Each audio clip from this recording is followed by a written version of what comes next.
ನಿಮ್ಮನೇಲಿರೋ ಪೆಟ್ಸ್ಗೆ ಸರಿಯಾದ ಟೈಮ್ಗೆ ಜಂತುಹುಳದ ಔಷಧಿನ ನೀವು ಕೊಟ್ಟಿಲ್ಲ ಅಂದ್ರೆ ನಿಮಗೂ ಕೂಡ ಜಂತುಹುಳು ಬರೋ ಸಾಧ್ಯತೆ ಇದೆ ಅಂತ ಗೊತ್ತಿತ್ತಾ? ಎಲ್ರಿಗೂ ನಮಸ್ಕಾರ, ನಾನು ನಿಮ್ಮ ಪೆಟ್ ಡಾಕ್ಟರ್ ಪ್ರಿಯಾಂಕಾ. ಜಂತುಹುಳುಗಳು ನಮ್ಮ ಪೆಟ್ಸ್ಗೆ ಮಣ್ಣಿಂದ ಆಗಿರ್ಬೋದು, ಹಾಗೆ ಕಲುಷಿತ ಎನ್ವೈರನ್ಮೆಂಟ್ ಇಂದ ಬರುತ್ತೆ.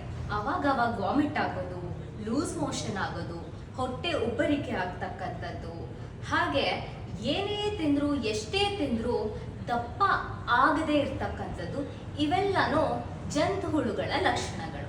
ಈ ಜಂತುಹುಳುಗಳನ್ನ ನೀವು ನಮ್ಮ ಪೆಟ್ಸ್ ಮೋಷನ್ ಅಲ್ಲಿ ಕೂಡ ನೋಡ್ಬೋದು. ಈ ಹುಳುಗಳನ್ನ ಎರೆಹುಳು ರೀತಿಯಲ್ಲಿ ನೋಡ್ಬೋದು ಅಥವಾ ಅನ್ನದ ಅಗಳಿನ ಆಕಾರದಲ್ಲಿ ನೋಡ್ಬೋದು. ಹಾಗಿದ್ರೆ ಈ ಡಿವಾರ್ಮಿಂಗ್ ಯಾವಾಗ ಮಾಡಬೇಕು ನಮ್ಮ ಪೆಟ್ಸ್ಗೆ?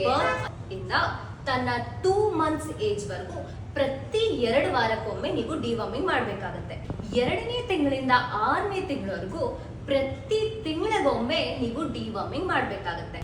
6ನೇ ತಿಂಗಳು ವಯಸ್ಸಿಂದ ಜೀವನದುದ್ದಕ್ಕೂ 3 monthsಗೊಮ್ಮೆ ಡಿವಾರ್ಮಿಂಗ್ ಮಾಡಬೇಕಾಗುತ್ತೆ. ಈ ರೀತಿಯಾದಂತಹ ಮತ್ತಷ್ಟು ಪೆಟ್ ಹೆಲ್ತ್ ರಿಲೇಟೆಡ್ ಕಂಟೆಂಟ್ಗಾಗಿ ನನ್ನ ಪೇಜ್ನ ಫಾಲೋ ಮಾಡಿ, ಹಾಗೆ ಈ ವಿಡಿಯೋನ ಸೇವ್ ಮಾಡ್ಕೊಳ್ಳಿ.